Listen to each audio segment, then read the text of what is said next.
ACF और FRO की chemistry class में आप सभी का स्वागत है। दोस्तों, आज का हमारा टॉपिक है डी ब्रोगली की द्वैत प्रकृति का सिद्धांत। डी ब्रोगली की द्वैत प्रकृति का सिद्धांत, द्वैत प्रकृति का सिद्धांत, द्वैत प्रकृति, ड्यूअल नेचर, द्वैत प्रकृति का सिद्धांत। देखिए, हम इसकी बात करते हैं। डी ब्रोगली की द्वैत प्रकृति का सिद्धांत क्या है, यानी द्वैत प्रकृति का मतलब ही क्या है। पहली बात तो ये, द्वैत प्रकृति का मतलब है दो प्रकार की प्रकृति। ठीक है। डी ब्रोगली ने कहा कि कोई भी सूक्ष्म कण जैसे इलेक्ट्रॉन दो तरह की प्रकृति दर्शाता है, यानी इलेक्ट्रॉन है वह कणीय प्रकृति के साथ साथ तरंग प्रकृति भी दर्शाता है। इलेक्ट्रॉन है वह क्या करता है, कणीय प्रकृति के साथ साथ तरंग प्रकृति भी दर्शाता है। क्या दर्शाता है? तरंग प्रकृति भी दर्शाता है। ठीक है। और इन्होंने कहा कि इलेक्ट्रॉन की किसी सूक्ष्म कण की तरंग का तरंगदैर्ध्य दे, किसी सूक्ष्म कण की तरंग का तरंगदैर्ध्य उसके संवेग के व्युत्क्रमानुपाती होता है। उसके संवेग के व्युत्क्रमानुपाती होता है, यानी जो ये लैम्डा है ये क्या है, तरंगदैर्ध्य, ये इसके संवेग के व्युत्क्रमानुपाती होता है, यानी 1/λ समानुपाती 1/p होता है। इन्होंने कहा कि जो इलेक्ट्रॉन है वो कणीय प्रकृति के साथ साथ तरंग प्रकृति दर्शाता है। तो हमारे सामने क्वेश्चन ये निकल के आ गया कि कौन सी घटनाएं हैं जो कणीय प्रकृति होती है और कौन सी घटनाएं हैं जो तरंग प्रकृति होती है। अपने यही काम की है। तो देखो, कणीय प्रकृति कौन कौन सी होती है और तरंग प्रकृति कौन कौन सी होती है। देखो, तरंग प्रकृति तो बेटा आपने पढ़ी थी फिजिक्स में, और जो कणीय प्रकृति पढ़ी थी आपने मैक्सिमम केमिस्ट्री में 11th-12th के हिसाब से सोचे तो। ठीक है। बात करूं तरंग प्रकृति, आपको ये याद रहती है, फिजिक्स में आपने तरंग प्रकृति में पढ़ा था व्यतिकरण। क्या पढ़ा था? व्यतिकरण। क्या पढ़ा था? विवर्तन। क्या पढ़ा था? विवर्तन। क्या पढ़ा था? ध्रुवण। ये सारे के सारे क्या है, आपकी तरंग प्रकृति है। क्या है? तरंग प्रकृति है। इन तीनों के अलावा जो बच गई 3-4 वो आपकी कौन सी थी? कणीय प्रकृति। देखिए, जैसे रमन प्रभाव, कौन सी? रमन प्रभाव पहली ये, दूसरी कॉम्पटन प्रभाव, कॉम्पटन प्रभाव। हिंदी पे मत जाना, गलत लिख दिया हो तो, लेकिन होता क्या है, कॉम्पटन प्रभाव। उसके बाद अगला होता है आपका PEE, फोटो इलेक्ट्रिक इफेक्ट, प्रकाश विद्युत प्रभाव, प्रकाश विद्युत प्रभाव। ये 3 प्रभाव ऐसे थे जिनके द्वारा इलेक्ट्रॉन अपनी कणीय प्रकृति दर्शाता है, और 3 प्रभाव ऐसे थे जिसमें कण अपनी तरंग प्रकृति दर्शाता है। याद रखना, क्वेश्चन सीधा पूछेगा, निम्न में से कौन सी तरंग प्रकृति है, निम्न में से कौन सी कणीय प्रकृति है। अपने को यही याद नहीं रहती और यहीं से क्वेश्चन आ जाता है। एक क्वेश्चन यहाँ से डेफिनेट आएगा, ध्यान रखना। इसके बाद देखो, अपन जो मेन चीज है अपनी यहाँ से, इसके बाद कि जो लैम्डा होता है वो इसके संवेग के व्युत्क्रमानुपाती होता है। इसका मतलब जो समानुपाती नियतांक है उसको हटाने के लिए कोई ना कोई स्पेशल कांस्टेंट राशि आएगी। तो लैम्डा बराबर होता है यहाँ पर, लैम्डा बराबर H/P। H होता है आपका प्लांक नियतांक, और प्लांक नियतांक की वैल्यू होती है 6.6 × 10⁻34 जूल इंटू सेकेंड। याद रखना, जूल गुणा सेकेंड होता है, जूल प्रति सेकंड नहीं होता है, ध्यान रखना। जूल गुणा सेकंड, जूल प्रति सेकंड नहीं होता है, याद रखना। और अगर इस C की वैल्यू अगर आपको अर्ग में दे दी जाए, यानी CGS, ये MKS पद्धति में है, अगर CGS में दे दी जाए तो 6 × 6 × 10⁻27 ERG अर्ग इंटू सेकेंड हो जाएगा। समझ गए क्या?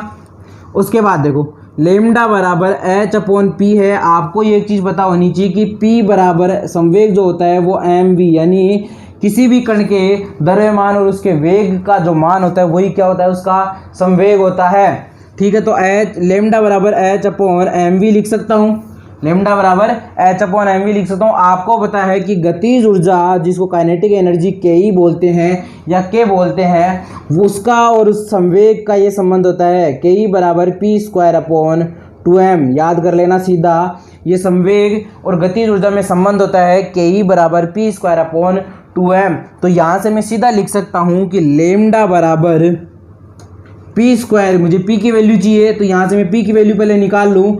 P बराबर क्या हो जाएगा मेरे पास, ke2m का रूट। P² के बराबर होता है ke2m, P² के बराबर क्या होता है ke2m, और मैंने स्क्वायर हटाया तो इधर रूट आ गया। तो मैं यहाँ पर ऐसा भी लिख सकता हूँ, लैम्डा बराबर H/√2m ke। समझ गए क्या? ये वाली वैल्यू भी लिख सकता हूँ, ये वाली वैल्यू भी लिख सकता हूँ और ये वाली भी लिख सकता हूँ, इनमें से कोई सी भी मैं लिख सकता हूँ। एक चीज़ ध्यान रखना, के बराबर जो आपकी गतिज ऊर्जा होती है वो इलेक्ट्रॉन के आवेश या किसी के भी आवेश, ज़रूरी नहीं है जिसकी आप गतिज ऊर्जा निकाल रहे हो उसका आवेश और उसी का जो वोल्ट है, विभव, क्या है? विभव, इन दोनों के मान के बराबर होती है। तो अगर मैं इलेक्ट्रॉन की के ई निकालूँ, इलेक्ट्रॉन की अगर मैं के ई निकालूँ तो मैं क्या निकालूंगा? इलेक्ट्रॉन का आवेश इंटू वी, यानी ई वी हो जाएगा। ठीक है, वी नोट से दर्शा दो विभव को। तो लेमडा बराबर क्या हो जाएगा? H upon root, lambda electron का अगर मुझे निकालना हो तो लेमडा बराबर H upon root 2m E V naught. समझ गए क्या? ये वाला आपका नया समीकरण बन के यहाँ से निकल के आ गया। इस समीकरण को आप सॉल्व करो।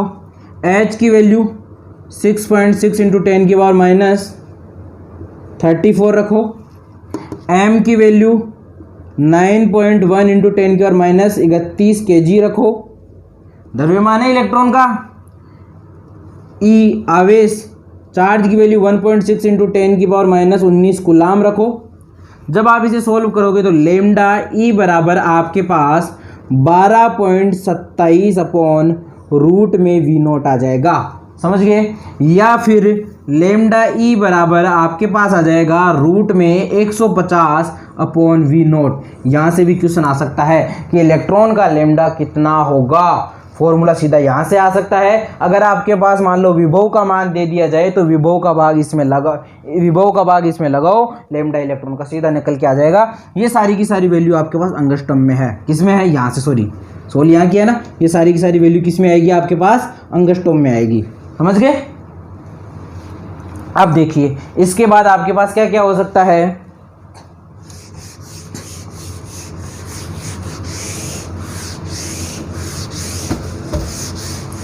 इसके बाद आपसे यही लेमडा प्रोटॉन का पूछा जा सकता है, लेमडा एल्फा कण का पूछा जा सकता है, लेमडा ड्यूट्रॉन का पूछा जा सकता है और लेमडा न्यूट्रॉन का पूछा जा सकता है। प्रोटॉन का पूछ सकता है, एल्फा कण का पूछ सकता है, ड्यूट्रॉन का पूछ सकता है और न्यूट्रॉन का भी पूछ सकता है। तो देखिए कितना होता है इनका। देखो प्रोटॉन का 0.286 रूट में वी नॉट, क्योंकि अपने को वो विभव का मान नहीं दिया है, अंगस्टम में होता है। ठीक है।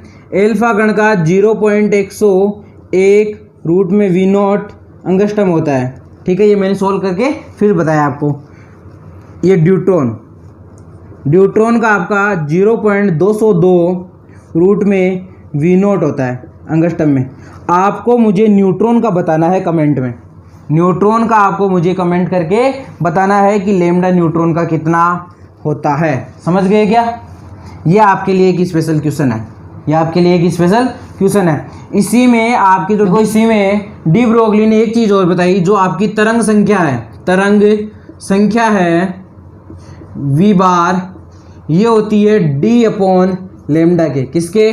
डी अपॉन लेमडा के। तो देखिए जैसे भी आपका कोई ऐसे आवर्त है, ऐसा कोई वर्त है, तो इसकी डी तो क्या हो जाएगी, यहाँ से आर, ये मान लो ये आर है, तो डी क्या है यहाँ पर, इसका पूरा व्यास, इसका पूरा इसका जो पूरा ये वाला है क्या है, परिधि। डी क्या है, एक तरह से परिधि। और लेमडा आपका तरंग दैर्ध्य है ही, तो डी क्या, यहाँ से डी क्या निकल के आ जाएगा आपका 2 पाई आर। तो आपका जो वी बार है या जो तरंग संख्या है वो क्या हो जाएगी, 2 पाई आर अपॉन लेमडा। क्या आ जाएगी, 2 पाई आर अपॉन लेमडा। अब लेमडा की जो वैल्यू है आप यहाँ से रख सकते हो, लेमडा भी अभी निकाला था एच अपॉन एम वी, तो यहाँ से आप वी बार बराबर लिख सकते हो 2 pi r h upon m v, तो ऊपर आ जाएगा एम वी। समझ गए क्या? अब यहाँ से आप वी बार है जो निकाल सकते हो। आपको पता है एम वी आर होता है वो कोणीय संवेग होता है। क्या होता है? कोणीय संवेग।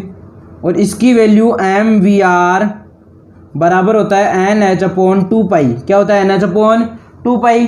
तो मैं इसकी जगह अगर रखना चाहूँ तो मैं क्या करूँगा, 2 पाई एम वी आर की जगह क्या रख दूँ, एन एच अपॉन 2 पाई बटे एच। तो देखिए एच से एच कैंसिल हो जाएगा, 2 पाई से 2 पाई कैंसिल हो जाएगा, तो आपके पास वी बार बराबर बच जाएगा एन। और यही क्या होती है, तरंग संख्या। यानी एन का मतलब है यहाँ पर, जैसे आपके पास ये कोई कक्षा थी, इसमें जो आपका है वो इस तरह से गति कर रही है तरंग, ठीक है। तो इसमें जितने ये गोले बने हैं, ये वाले जो गोले बने हैं, यही क्या है, हर एक गोले की संख्या एक है, एक है, एक एक एक एक, ऐसे एक है। तो ये सारे के सारे कितने हैं, एन, और यही क्या कहलाती है आपकी तरंग संख्या। कितनी तरंग बनी है वो किससे निकाल सकते हैं, एन से निकाल सकते हैं, ठीक है। तो वी बार बराबर क्या होता है, एन, वही क्या होती है आपकी तरंग संख्या। दोनों का मान क्या है यहाँ पर, तरंग संख्या। देखिए एटम का जो चैप्टर है वो आपका कंप्लीट हो चुका है। इसमें केवल एक श्रोडिंगर इक्वेशन बची है। श्रोडिंगर इक्वेशन अपन लास्ट में देखेंगे सबसे, जब कंप्लीट सिलेबस हो जाएगा। हर एक में अपन एक ऐसी ऐसी इक्वेशन छोड़ते जाएंगे जो अपने क्वेश्चन आने के चांसेस कम होंगे, या वहाँ से हम फटाफट देख लेंगे, समझ गए।